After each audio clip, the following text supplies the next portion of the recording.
Welcome to metro ఉదయం news. Mancherial జిల్లా లక్షటిపేట మండలం ముచ్చంపేట గ్రామానికి చెందిన రత్నం అశోక్ అనే యువకుడు పోస్టల్ శాఖలో టాటా ఏజీ ప్రమాద బీమా పాలసీకి దరఖాస్తు చేసుకున్నాడు.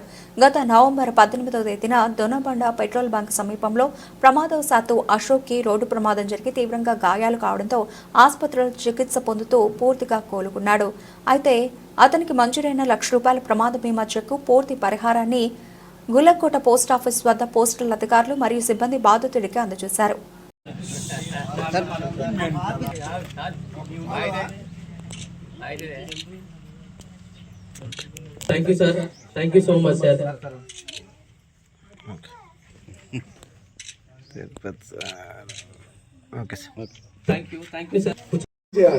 ఎస్బీ అకౌంట్ ఉంటే మనం ఎంతైనా డబ్బులు అకౌంట్ లో పడతాయి. మీ 10 లక్షలు వచ్చినా, 7 లక్షలు వచ్చినా, 6 లక్షలు వచ్చినా అందులో పడతాయి. సో మనం ఇక్కడే డ్రా చేసుకోవచ్చు పైసలు, ఎప్పుడు పడితే అప్పుడు డ్రా చేసుకోవచ్చు. దాంట్లో పెద్ద ఇబ్బంది ఉంటుంది. ఒక 7 లక్షల లోపలనే, ఒక 2 లక్షల పైన ఉంటే అది రిజెక్ట్ అవుతుంది. కాబట్టి ప్రతి ఒక్కరూ దానికి అనుకూలంగా ఒక ఎస్బీ అకౌంట్ ఓపెన్ చేయని వాళ్ళు చేసుకుంటే ఇప్పుడు కాదు, భవిష్యత్తులో కూడా మీకు దేనికైనా ఉపయోగపడుతుంది. మీ డబ్బులు ఇంట్లో పెట్టుకొని బదులు దాంట్లో పెట్టుకుంటే 4% ఇంట్రెస్ట్ అయితే ఇస్తారు. అదే బ్యాంక్ అయితే 2.5 ఏదో ఉన్నట్టుంది, బ్యాంకులో 2.5 ఉన్నట్టుంది. మా దగ్గర 4% ఇంట్రెస్ట్ తోటి మీరు రాత్రైనా తీసుకోవచ్చు, పగలైనా తీసుకోవచ్చు, ఎట్లయినా తీసుకోవచ్చు చెప్పడం జరిగింది. కాబట్టి మన ఊరిలో ఇక్కడైతే మ్యాక్సిమం చేసినట్టు నాకు తెలుసు. ఇదివరకు మనం 2 సార్లు వచ్చినట్టున్నా నేను ఇక్కడ. ఒకటి మేరీ ప్రోగ్రామ్కి వచ్చినాం, బాగా ఘనంగా చేసినాం మనం. సో మెయిన్ ఏంటంటే, ఒకప్పుడు పోస్ట్ ఆఫీస్ అంటే ఏదో విలేజ్లో పోస్ట్ అయింది, బీపీఎం వస్తుండే, ఏ మూలలో 4 ఉత్తరాలు కూడా ఆ కాలంలో రాకపోతుండే కావచ్చు. ఎప్పుడో ఒక ఉత్తరం వస్తుండే, అది ఇచ్చేసుకుంటా ఏ మూల నుంచే వెళ్ళిపోతుండే. కానీ ఈ ఆధునిక కాలంలో బీపీఎం పాత్ర చాలా విలువైనది.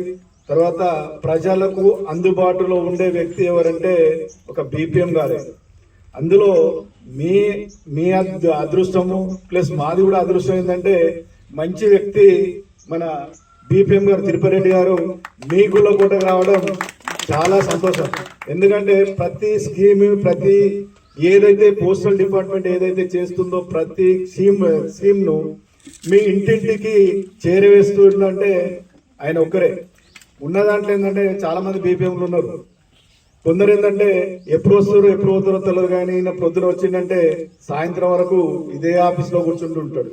ఆయనకు జస్ట్ 4 గంటల డ్యూటీ, కానీ పొద్దున వస్తే సాయంత్రం వరకు కూడా కూర్చుంటూ ఉంటాడు. అదే రకంగా ఏంటంటే వర్క్ కూడా అలాగే పెంచుకున్నారు.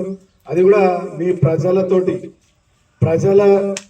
ప్రజలు చేయడం వల్లే ఈరోజు ఆయన బీపీఎం కూడా పొద్దు నుంచి సాయంత్రం కూర్చొని పని చేయడం జరుగుతుంది.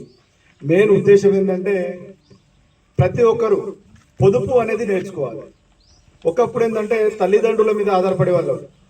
ఈ రోజులు ఏమైంది, అప్పుడు తల్లిదండ్రులు ఏం చేసేవాళ్ళు, అందరి దగ్గర డబ్బులు వస్తే కొంత పొదుపు, ల్యాండ్, ఇది అది అనుకుంటా జమ చేసేవాళ్ళు. పిల్లలకు కూడా టెన్షన్ ఉండకపోతుండే. కానీ ఈ రోజులు ఏంటంటే పెళ్ళి అయిందంటే మనము వేరుపడుతున్నాం, అక్కడ నుంచే మనకు సమస్య క్రియేట్ అవుతుంది. కాబట్టి మనకు సంపాదించే దాంట్లో కొంతైనా పొదుపు నేర్చుకోవాలని మా పోస్టల్ డిపార్ట్మెంట్ తరఫున మీకు విన్నపం చేస్తున్నాను. ఏంటంటే చిన్న ఇప్పుడు ఆర్డీ చేస్తుర్రు, 5 సంవత్సరాల స్కీము ఆసరా వాళ్ళు కొంచెం చేసుకుంటే బాగానే ఉంటుంది. 60 సంవత్సరాల వరకు 60 సంవత్సరాలు దాటిన వాళ్ళు ఏది సీనియర్ సిటిజన్ చేసుకోవచ్చు.